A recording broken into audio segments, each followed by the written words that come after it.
He said no collusion, and I was, a little impressed by that, frankly. Called him a liar and everything else, but he liked that part. The president there with exactly the take on Michael Cohen's testimony you'd expect from the president. Cohen, he said he lied about all the bad stuff he said about Trump, according to the president, but he was right when he said no collusion, so take that with what it's worth. With Cohen's public testimony now behind him, the spin game is gone on in full bore in our nation's capital. And for more on that, I spoke earlier with Rick Klein, he's political director for ABC News. Before I even get into some of the reactions to it, I'm curious, when you were watching the hearings yesterday, among the many moments, was there a point where you said, my God, just where are we right now? Where with the cavalcade of allegations, some were even barely touched on yesterday. If you just step back, it's just an amazing moment. You have to go back to Watergate to really see something at least of this depth. I agree with you entirely, and I was struck by, I first interviewed Michael Cohen back in 2011, and at that time, a bunch of Republicans were seeking his endorsement in 2012. He was thinking about running, and Cohen called him the godfather of politics, and it felt full circle to me to have him portray 8 years later President Trump as kind of a low-grade godfather himself, a liar, a cheater, someone who was ordering up illicit schemes left and right to try to cover things up. It felt like in seeing Cohen, a kind of shrunken man out there, that it was just as devastating a portrait of the person of President Trump as one can imagine. You know, I thought Chris Christie, Rick, made a really interesting point about Republicans and specifically what they did and didn't do yesterday. Let's take a listen. There hasn't been one Republican yet who's tried to defend the president on the substance. And I think that's something that should be concerning to the White House. Why are no Republicans standing up and defending the president on the substance? So how about that, Rick? Certainly they went after the credibility, understandably, of Cohen, but they didn't come to the president's defense. Didn't you find that somewhat remarkable? Yeah, it was striking, and I think Christie put his finger on the pulse of something a lot of Republicans were buzzing about, is that they were vicious to Michael Cohen in trying to portray him as a liar. Well, guess what? He is a liar, and he admitted as much. He was convicted in a federal court for lying to Congress, and he went there under the premise of knowing that he was telling the world that he had lied a lot in the past for President Trump. So it was a strange stance in that sense, because you're right, and Governor Christie's right, there weren't many Republicans who were saying, you know what, that scheme that he cooked up to pay off Stormy Daniels, that was okay. They weren't willing to defend him on the merits of that. So you didn't have a bunch of Republicans lining up to say what the president is accused of doing is okay. Instead, they were attacking credibility. Maybe in the kind of cable news, talk radio, right-wing blogosphere, it almost doesn't matter because this was just seen as a partisan food fight. But if you're looking to defend the president, it was not a banner performance.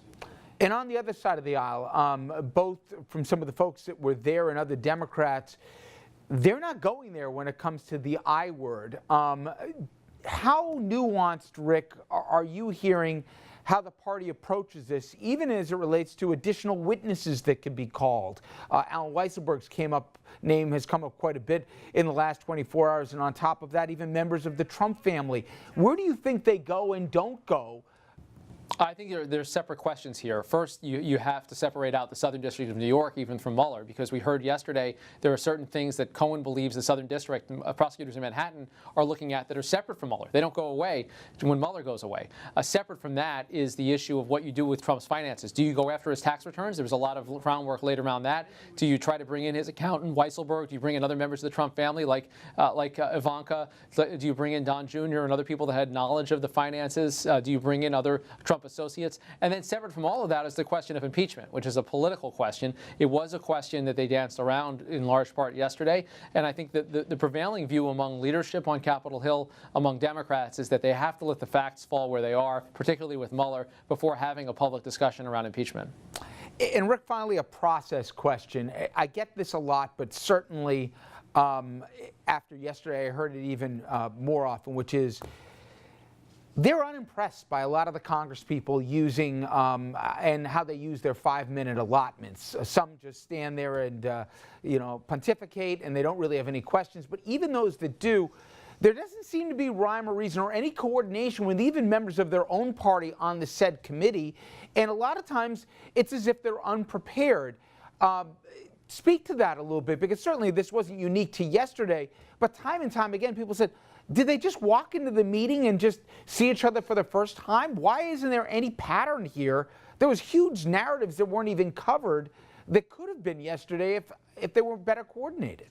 Yeah, it is an interesting process, and I think there were a lot of members who were just going for the soundbite. I'd agree with you that some seemed ill-prepared for what they were offering. They were covering territory that either wasn't that interesting or had already been covered by others.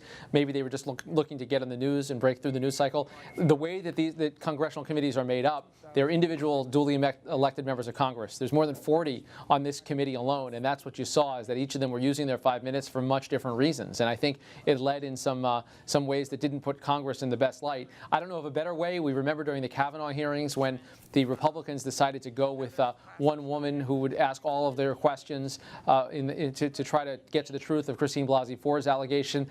Midway through, they ditched her, and they stopped turning to her because they felt like it wasn't working. So people have tried different alternatives over the years. They just haven't worked, and we're stuck with that kind of disjointed process in these little increments with different members of Congress pushing different agendas. Rick, I always appreciate the time. Thank you so much. Thanks, Richard. Coming up next, even if you don't believe everything that Cohen had to say, yeah, sure, he's got credibility issues. Think about the picture he painted of a shady guy now living in our White House. Now, whether it be on the issues of race, being a tax cheat, his own vanity, or what might happen if Trump actually lost in 2020, the biggest shocker yesterday, maybe that no one was shocked. We will replay some of the head-scratching moments, and we'll discuss next.